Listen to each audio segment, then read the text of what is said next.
Yeah. Oh, Go for it. If I can get down there. You good? Down low. Does it work?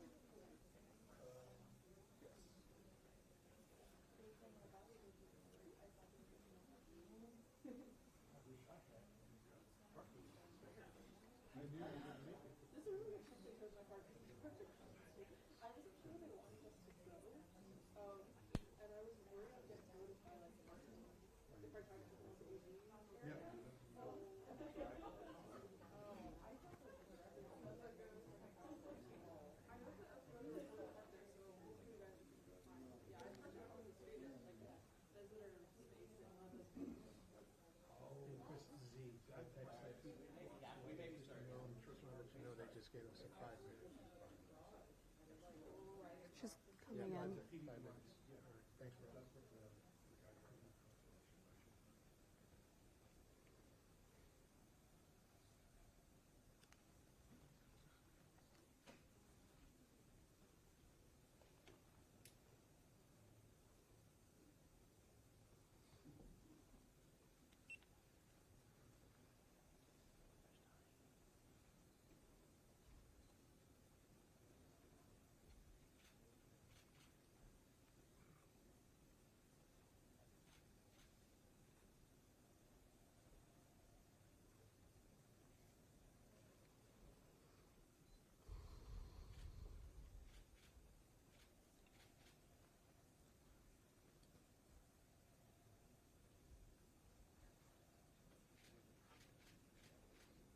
Wow.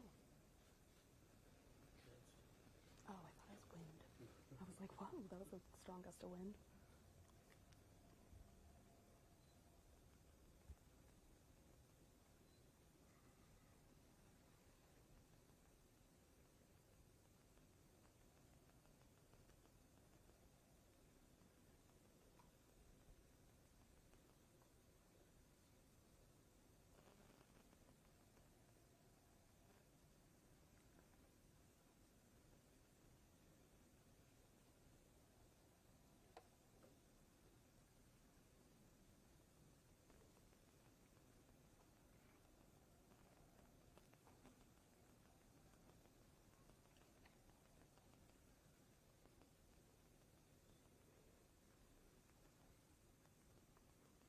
Push it aside.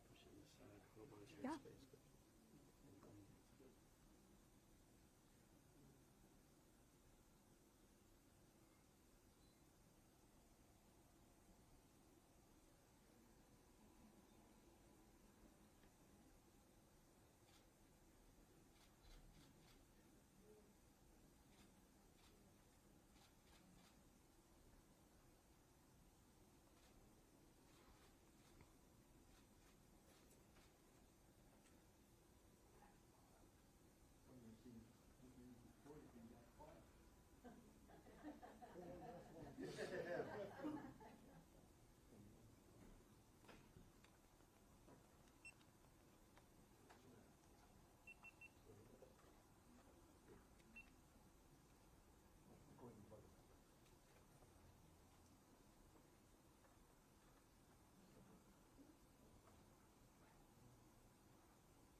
Do you have audio, Z?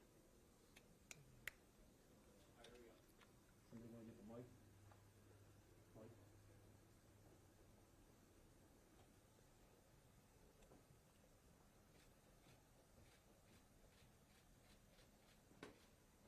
Good morning, everybody. Thank you for being here. My name is Kristi Noem. I'm the Secretary of the Department of Homeland Need the mic turned Leave on. the mic Oh, it's turned not on. on. It's the button at the base. Perfect. There we go. That'll work better. Well, good morning. Thank you all for being here. Again, I'm Kristi Noem, the Secretary of the Department of Homeland Security, and I've had the opportunity today to spend some time with some of your elected officials, some of those that are involved in election security here, and local leaders to discuss what we can do to make sure that we have integrity in our election systems going forward. I want to thank some of them that came today. Justin Heap is here. He's the recorder of Maricopa County. I want to thank him for sharing some wisdom with me on what we can do to partner together. Also, State Representative John Gillette of the 30th District is here too, and I want to thank him for all of the information that he shared with me. Jennifer Wright is the former Assistant Arizona Attorney General for the Elections Unit, and she's here as well and shared her wisdom and work over the years to make sure that when people go to vote in an election that they can trust that that vote counted and that they had the chance to cast their support behind the candidate that they wanted to. You know, at the end of the Constitutional Convention in 1787, Benjamin Franklin was asked out on the street by a woman what kind of a government that we would have. And he replied to her, "A republic, ma'am, if you can keep it." And that's what our job is. For 250 years, it's been our American duty to maintain our republic and to make sure that our elections are secure. Republics depend on the confidence of their citizens that when they vote, that their vote matters, that it counts, and our elections are essential to make sure that that confidence stays there, that they know and trust that the system is fair. Since returning to office, President Trump has made election integrity a priority. He's made it a cornerstone of his Make America Great Again agenda. And the truth is that our election system needs a lot of work. From state to state throughout the country, we see challenges and things that can be improved on. And although the Constitution gives states the primary responsibility for running their elections, Congress also gives authorities and duties to the federal government. Now, as the Secretary of the Department of Homeland Security, those authorities lie within my department, and the responsibility lies with me. I have the responsibility of not just pointing out different vulnerabilities that we may see in our election systems, but also with making sure that we're putting forward mitigation measures that can be enacted at the state and local level to make sure that our elections are run correctly, that the votes are counted and tabulated, and that the people that were elected are put into those positions. As President Trump said, we will either fix our nation's election issues or we will no longer have a nation to save. Right now, America has a golden opportunity, a wonderful opportunity to show that we are serious about securing our elections and that we care about making sure that we preserve our sacred republic. Earlier this week, the House of Representatives passed the SAVE Act. This is federal legislation that does some common sense, straightforward things. First of all, it requires a photo ID in order to vote in federal elections. It also requires proof of citizenship in order to register to vote. And it requires states to remove non-citizens from their voter rolls. These measures are extremely popular with American citizens. American people have common sense, and they want to see reforms like this put into their elections. In fact, a Gallup poll was recently released that shows 84% of Americans support a photo ID when they go to vote, that 83% support proving your citizenship when you go to register to vote. A Pew Research poll showed that 95% of Republicans and 71% of Democrats agree with voter ID. There's a reason why more than 80% of Americans support these measures, and that's because they work and they're common sense and they build trust into the system. It's common sense that our elections should belong to the American people, that they should be the ones who get to vote, whose votes are counted, that they get one vote, not more, not less. It's common sense to make sure that foreign nationals don't vote in our elections, don't elect our leaders, and have a say in how our country runs. They don't and should not be allowed to be trampling on the voice of the American people, and will no longer allow American citizens to be disenfranchised, to have their voices suppressed by criminals, by hostile foreign actors, and by illegal aliens that shouldn't be here in this country. It's a fact that non-citizens have been voting in our elections. They've been registered and they have voted from state to state. For example, one of the most recent individuals that we've talked about is Ian Andre Roberts. He was an illegal alien from Guyana that was arrested by ICE while serving in Des Moines, Iowa as the school district superintendent. Perhaps you remember hearing about that arrest. Despite him being here illegally in this country, he was registered to vote in Maryland. He had a long rap sheet also of criminal charges, including narcotics possession, second and third degree possession of a weapon, and criminal possession of a forgery instrument. In Coldwater, Kansas, we had an illegal alien that was able to vote and was even elected as a mayor. He was charged by the Kansas Attorney General last fall for voting without being qualified and to election perjury charges thanks to assistance from the United States Citizenship and Immigration Services Agency. As it stands, current guidelines for the National Voter Registration Act effectively stop states from going forward and checking citizenship during registration. The Save America Act would fix this. It would make sure that we close those loopholes and that we ensure in American elections only Americans vote. Critics assert that the Save America Act will somehow hurt American voters. That's just absurd and absolutely not true. One of the claims that they have made in criticizing this bill is that they say that newly married women would be disenfranchised because they've had a name change. Well, there's many women out there, including myself, who've been married and changed our names when we re-registered to vote. And likewise, the idea that this bill would make it impossible for U.S. service members to vote if they're deployed overseas, well, that's completely false as well. For all of those procedures that are in place today continue to stay that way after this act is passed and signed into law. They also say that this act requires voters to have a U.S. passport to register. That's not true. There's multiple options that are given to provide proof of citizenship, including military ID, government ID, photo ID with a proof of birth and location. In fact, if an individual has no documentation, they have the option of appearing at an election office and providing an affidavit stating that they are a citizen of this country. Now, another ridiculous conspiracy theory that we've heard is that the federal government will remove people from state voter rolls. Well, that's just simply not true. It's state and local election officials do the registration, and they maintain these lists going forward. We just help them do their job and make sure that they're doing it correctly. Each of the arguments that have been laid out to criticize this bill are baseless speculation from the radical left because they want illegal aliens to vote in our elections. They want to disenfranchise American citizens by telling them that their votes don't matter. There's only one reason that anyone would oppose this bill, and that's because they would want to cheat. They want illegal people and aliens in this country to be able to vote for them and to rob the United States citizens of their vote. And that's why they resist us at every single level when we're trying to deport people back to their home countries or stop them from committing crimes against the American people. That's why they do not support voter ID, proof of U.S. citizenship, or clean voter rolls. That's why the Save America Act is absolutely critical to our country's future. Because without secure elections, we lose what makes our country so great. And then when we lose that, we lose our country altogether. Almost 200 years ago in 1833, a Supreme Court Justice Joseph Story warned us with this.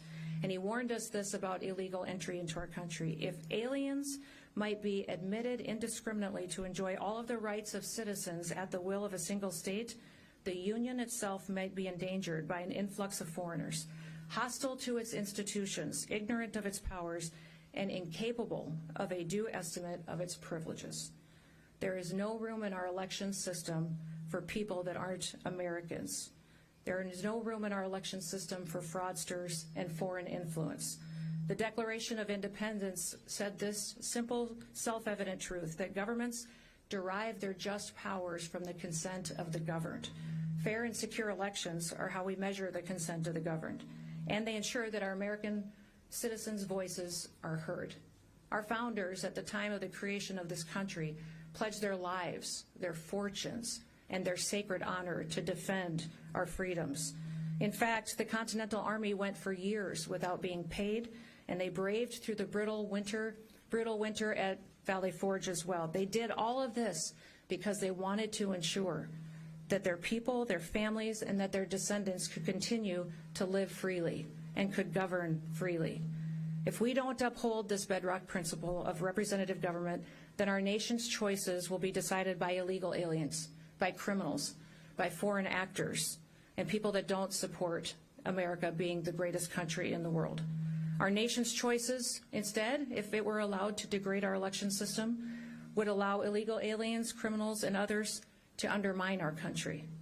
This kind of election security is something that the government owes to the American people, and it's something that we, the American people, owe to ourselves. We need to pass the Save America Act. We need to pass it today and sign it into law to ensure that the integrity of our election system stays in place for years to come. May God continue to bless this great state, the great people who are working to make sure that everybody's vote matters and that it counts. May God continue to bless the great United States of America. Thank you. With that, I will open it up to any questions that you may have. Secretary Noem. Yes. Arizona already requires proof for citizenship, and there have been repeated audits that have found that there is no widespread fraud happening in Arizona. Do you worry that emphasizing election security threats without evidence could undermine public confidence? And how do you ensure that messaging doesn't further any misinformation? We have a SAVE program that is available to the state of Arizona that the state of Arizona could ensure through their Secretary of State that every county has access to, and allow them to go back in and verify those individuals that are on the voter rolls today to make sure they should be voting in the elections that come forward. That's what I would encourage the Secretary of State to do, and I'll be sending out mitigation measures that can help build promise back into that system to maintain the critical infrastructure that is our elections.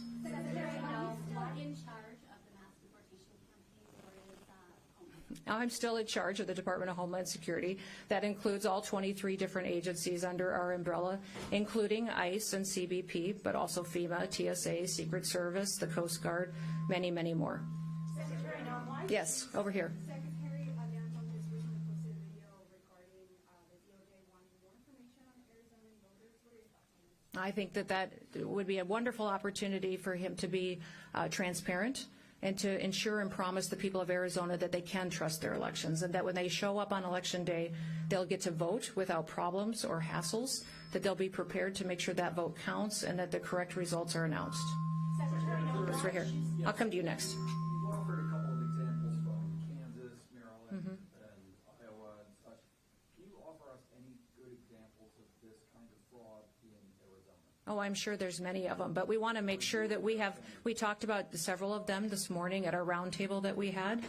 We talked about individuals that may be registered to vote in this state but truly live in another state. I understand that you have mobile homes and boats on lakes that individuals may have as their voter registration address, but not necessarily that is where they live. They live in another state, such as California or on the East Coast. Those kind of situations are things that your county officials should be bringing forward and be asking your Secretary of State for the opportunity to take off the voter rolls if they shouldn't be there. Secretary Yeah, oh, right here. Sorry. Why choose to do this press conference this way? Your agency is about to run out of funding. You were just here in Arizona last week at the border, and obviously you bused all of us to a secure facility, and I'm curious as to why choose to do this press conference this way on something that doesn't seem top secret. Oh, my goodness. This is our critical infrastructure. So one of the things I think is good for all of you to know is that the Department of Homeland Security's mission is to defend the homeland, which means that even on our worst day, should we have an attack, a terrorist threat, if something disastrous happened to our country, the agency of FEMA under the Department of Homeland Security is responsible for running our government, which means that according to law, the authorities that are under this department is maintaining our critical infrastructure, which means it's my job to make sure that our electrical grid is sustained and intact and operational, that we ensure that we protect our cybersecurity. Any kind of manipulation or threats we face on anything that is said or done on the internet is my responsibility. Our water systems, making sure that people have the water that they need for their communities to live and take care of their families. And elections is another one of those critical infrastructure responsibilities that I have as well. And I would say that many people believe that it may be one of the most important things that we need to make sure we trust is reliable, and that when it gets to Election Day that we've been proactive to make sure that we have the right people voting, electing the right leaders to lead this country through the days that we have, knowing that people can trust it. That's why you're here. For me, I do press conferences because I want to be transparent and let you ask questions and have conversations. But I hope that you do recognize that in the past, your state has been an absolute disaster on elections, that your leaders have failed you dramatically by not having systems that work, by disenfranchising Americans who wanted to vote, that had to stand in lines for hours because machines failed or software failed. There's no state that could use more improvement than Arizona. And you should be asking all of your leaders what they're doing to fix the system. What are they doing to make sure that individuals in this state can trust that their vote is going to be taken, that it's going to be counted and that it's going to matter to make sure the right people are in charge. Yes. Right over here? Yes. In Arizona, we already require proof of citizenship to register to vote, but we also allow members of our tribal nations to use their enrollment documents to vote. Under the SAVE Act, they wouldn't be able to do this. The tribal IDs are recognized. Tribal IDs. But most tribes don't have tribal IDs, not with photos and places of birth. There's many different options that can be used. Now remember, the SAVE Act only says that you need to prove your citizenship when you register to vote. It does not say that you have to prove your citizenship and able to go and vote. When you go vote on that day, you need to have a photo ID. And many times in Arizona here, you do have that requirement on your voter rolls. However, I understand that you need to go back and clean up your voter rolls. We have a program through the Department of Homeland Security that's called the SAVE program that your Secretary of State and your governor can use today to clean up voters on your rolls that shouldn't be there. Maybe people who've passed away, people that aren't citizens, people that don't live here. And that would make sure that in your next election, when people are casting their votes, they know they're voting for the right decisions and that those votes are counted and they're counted appropriately and someone else didn't get to weigh in on their leadership. Secretary Noem, Last one. Regarding the El Paso airspace closure, confirm that CBP actually hit a party balloon that thought was a drone with a laser early this week as was reported, and if that is true, why wasn't the action coordinated with the FAA? You know, this was a joint agency task force mission that was undertaken, and we're continuing to work on the communication through that, but recognize we're grateful for the partnership of the Department of War and the FAA as we go forward. Thank you. Thank you, Chris. All right. Thanks, everybody.